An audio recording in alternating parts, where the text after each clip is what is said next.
മുന്തിരി അഥവാ ഗ്രേപ്സ് ചെറുതാണെങ്കിലും രുചിയിലും ഗുണത്തിലും അത് മുൻപിലാണ്. മുന്തിരി തനിയെ കഴിക്കാൻ വളരെ നല്ലതാണ്. എന്നാൽ മറ്റു ചില ചേരുവകൾ ചേർക്കുമ്പോൾ ഇതിനെ നമുക്ക് നല്ലൊരു പലഹാരമായിട്ട് മാറ്റാം. അത്തരത്തിലുള്ളൊരു ടേസ്റ്റി ഹെൽത്തി സ്നാക്കാണ് ഇന്ന് ഷെയർ ചെയ്യുന്നത്. ഇനി ഇത് തയ്യാറാക്കാനായിട്ട് നമ്മുടെ മെയിൻ ഇൻഗ്രീഡിയൻ്റായ സീഡ്ലെസ് ഗ്രേപ്സ് 1/2 കിലോ കഴുകിയെടുത്തിട്ടുണ്ട്. ഇത് വെള്ളമൊന്നും ഒഴിക്കാതെ മിക്സിയുടെ ജാറിൽ അരച്ചെടുത്തിട്ട് മാറ്റി വെക്കുക. ഇനി ഒരു പാനിൽ 1/2 കപ്പ് റവ റോസ്റ്റ് ചെയ്യുക. മീഡിയം ഫ്ലെയിമിൽ വേണം റവ റോസ്റ്റ് ചെയ്യാനായിട്ട്. റവ കരിഞ്ഞു പോകാതെ ശ്രദ്ധിക്കണം.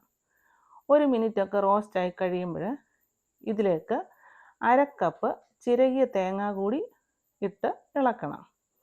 നന്നായി റോസ്റ്റായി വരണം. റോസ്റ്റ് ആയെങ്കിൽ മാത്രമേ സ്നാക്കിന് നല്ല ടേസ്റ്റ് കിട്ടുകയുള്ളൂ. ലൈറ്റ് ബ്രൗൺ കളർ ആകുമ്പോൾ ഇതിലേക്ക് 1/4 കപ്പ് നിലക്കടല കൂടി ഇടണം.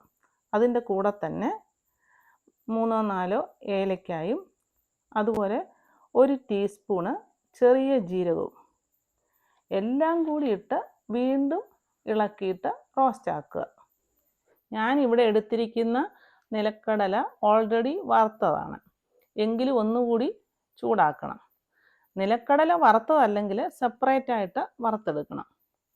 ഇവിടെ എല്ലാം കൂടെ റോസ്റ്റ് ആക്കുക. റോസ്റ്റായി കഴിഞ്ഞതിന് ശേഷം ഫ്ലെയിം ഓഫ് ആക്കുക. എന്നിട്ട് ഇതിൻ്റെ ചൂട് മാറുമ്പോൾ നന്നായി പൊടിച്ചെടുത്ത് മാറ്റി വെക്കുക. ഇനി നമ്മുടെ സെയിം പാനിലേക്ക് തന്നെ അരച്ച് വെച്ചിരിക്കുന്ന ഗ്രേപ്സ് ഒഴിക്കുക. മീഡിയം ഫ്ലെയിമിൽ വെച്ച് ഇളക്കിക്കൊണ്ടിരിക്കുക. ഇത് നല്ലവണ്ണം തിളച്ച് വരുമ്പോൾ 1/4 കപ്പ് പഞ്ചസാര ഇടുക. ഗ്രേപ്സിന് നല്ല മധുരമുണ്ടെങ്കിൽ പഞ്ചസാരയുടെ അളവ് കുറയ്ക്കാം. ഇത് വീണ്ടും ഇളക്കിക്കൊണ്ടിരിക്കുക. കുറച്ച് കഴിയുമ്പോൾ ഇതിൻ്റെ നിറം ചെറുതായിട്ട് മാറി വരും. കയ്യിൽ ഒട്ടുന്ന പരുവൊന്നും ആകണ്ട. നല്ലവണ്ണം ഒന്ന് തിളച്ചാൽ മതി. ഇങ്ങനെ തിളച്ച് കഴിയുമ്പോൾ നമ്മൾ പൊടിച്ചു വെച്ചിരിക്കുന്ന റവ തേങ്ങ മിക്സ് ഇട്ട് നന്നായിട്ട് ഇളക്കുക. മീഡിയം ഫ്ലെയിമിൽ 1 മിനിറ്റ് ഇളക്കിക്കൊണ്ടിരിക്കുക. കാണുമ്പോൾ ഈ മിക്സ് ലൂസായിട്ട് തോന്നുമെങ്കിലും സാരമില്ല. കുറച്ച് കഴിയുമ്പോൾ ഇത് ടൈറ്റായിട്ട് വരും. ഈ അളവിൽ എനിക്ക് കറക്റ്റായിട്ട് വന്നു. എന്തെങ്കിലും കാരണവശാൽ മാവ് ലൂസായി പോവുകയാണെങ്കിൽ കുറച്ച് റവയും പീനട്ടും കൂടെ റോസ്റ്റ് ആക്കിയിട്ട് പൊടിച്ച് ചേർത്താലും മതി. ഈ മിക്സ് ടൈറ്റായി കഴിയുമ്പോൾ ഫ്ലെയിം ഓഫാക്കുക. ഓഫാക്കിയ ശേഷം കുറച്ച് ചൂട് പോയതിന് ശേഷം ഇഷ്ടമുള്ള ഷേപ്പിലാക്കുക. ഡെക്കറേഷന് വേണ്ടി കുറച്ച് പംകിൻ സീഡ് ഞാൻ വിതറുന്നുണ്ട്. അതിലേക്ക് ഓരോ ബോൾസും ഇടുക. എന്നിട്ട് അത് പ്രസ് ചെയ്ത് ഈ ഷേപ്പിൽ ഞാൻ ആക്കുന്നുണ്ട്.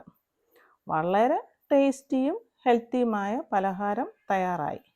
സോഫ്റ്റാണ്, ന്യൂട്രീഷ്യസ് ആണ്.